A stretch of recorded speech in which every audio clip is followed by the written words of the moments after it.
Hello everybody, welcome back to the workshop. So today I'm just going to do another little quick tool review of one of my tools that I use quite often in my blacksmith shop here. So what we're at here is we're actually under my welding table, and we're taking a look at the Air Force 250 CI 115 volt plasma cutter, 12 amp output with a built-in air compressor.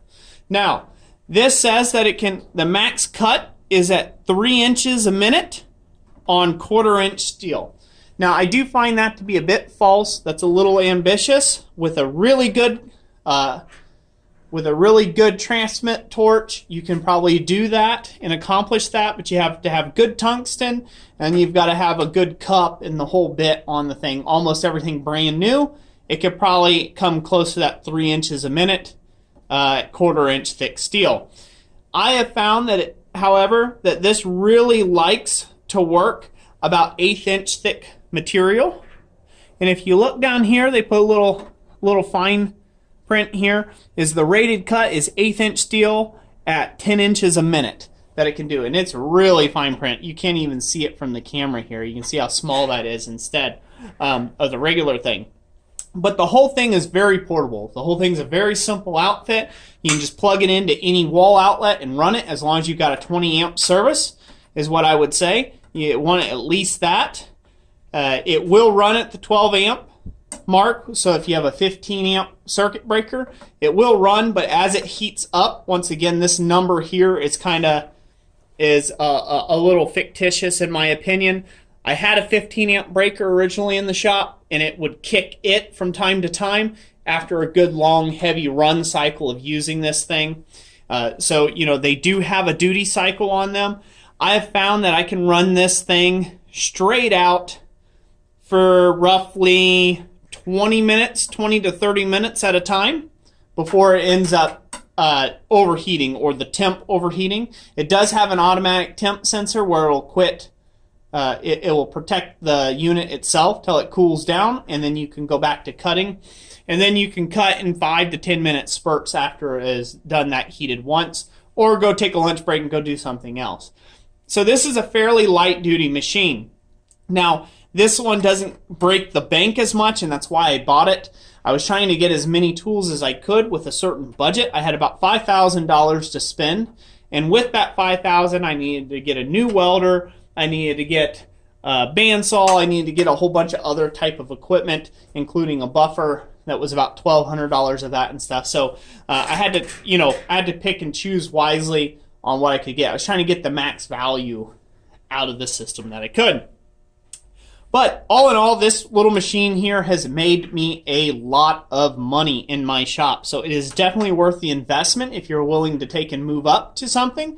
It can really help out when you're designing and building power hammers or any sort of fabrication work. Sometimes it is a lot easier to just cut a shape out with the plasma cutter and then clean up that shape with a burr bit or something like that. Like a carbide burr bit, to take and clean it up on a die grinder or a belt sander or this or that, and it's very handy. Back when I used to sell hand-forged frying skillets, this thing was imperative for that business, to be able to cut out my blanks and not have to pay a company to have them lasered out or whatever. And so very, very, very, very handy machine. Now, I like this machine for a couple of reasons. There's nothing to set. There's no air pressures to set. There's nothing. You flip the switch on, and as long as you know how to pull the trigger on the torch, it's a point and shoot kind of thing. You just point and drag. That's it. The tips that it comes with are not drag tips, so you may have to replace those at your local welding supply store with drag tips. So you have to hold them up off the material a little bit. Also, this does not come with anything but your basic torch setup or just the torch handle itself. Now it does come with about 10 foot of lead for your welder. That's your ground lead, and this is your regular lead that holds your air lines and the electric cord that goes to the actual torch kit itself. And so, real simple. On-off switch, plug it into simple current. This thing is real light, weighs about 20 pounds, so you can carry it just about anywhere. And yeah, it's a really great option for those that need to take and do kind of light fabrication work with 1/4 inch steel or under. Now, I've tried to cut thicker stuff and it won't go past 1/4 inch. So if you say like you threw some 5/16 inch steel in there and you went to go kind of cut it, it's going to do maybe like what they call a sever cut, but it's not going to blow all the way through. 1/4 inch steel, it's pretty ridiculously slow. Like I said, 3 inches a minute, that sounds like a lot. It's really not in plasma cutter world as you're trying to cut something off. You would be better off using a oxyacetylene torch with a cutting torch rig. If you know how to use that as well, you would be able to go a lot quicker on that. So for light fabrication jobs, for most of everything that you need to do in the shop, like everything that I've done in my shop, I've used this right here if I need any cutting done on any light materials. Once again, I find it works best at 3/16 or under. And obviously, if you get down into sheet metal stuff, this thing just, I mean, it just blows through it. It's as quick as you can drag it across the material and scribble with it. It'll cut everywhere you wiggle. So, anyways, that's enough about that. Here's the case here. I'm going to go ahead and get up onto the top of the welding table, and I'll show you what the torch tip looks like and how easy it is to change out the cup and the tungsten itself. It's a real simple change. Nothing really to worry about there. So let's get up there and we'll talk about that for a moment. Okay, so here's the little plasma torch end of it. It's pretty simple. There is your little slide lock feature. You have to engage that before you can engage the trigger. Before you change your torch tip, you obviously want to have the thing shut off. But yeah, I mean, they made this as simple as it can be. You just take and unscrew this part here. This is like a protective outer sleeve, and that reveals your tungsten.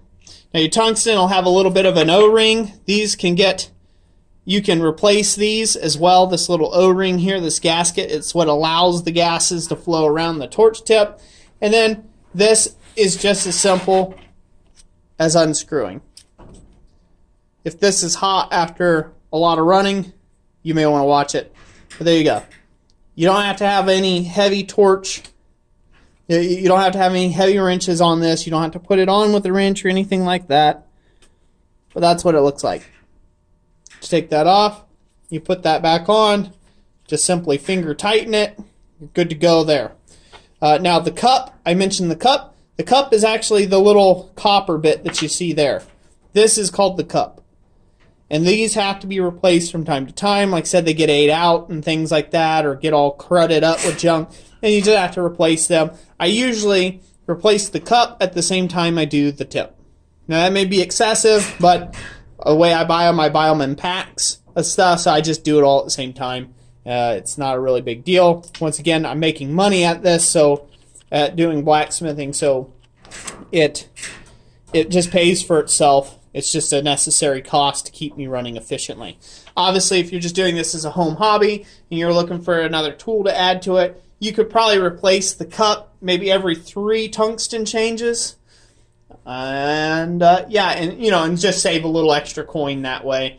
But like I said, if you're doing it professionally, it's just better to be more efficient with stuff and keep it changed. That way I know I've changed the cup and I've changed the tungsten. Next time I change the tungsten, I'll change the cup again, and I start all over again, and I got a new system. Questions about how long I've had this system? I have had this system now for a total of 2 years, and it has ran great for the last 2 years. No real hiccups, no real problems.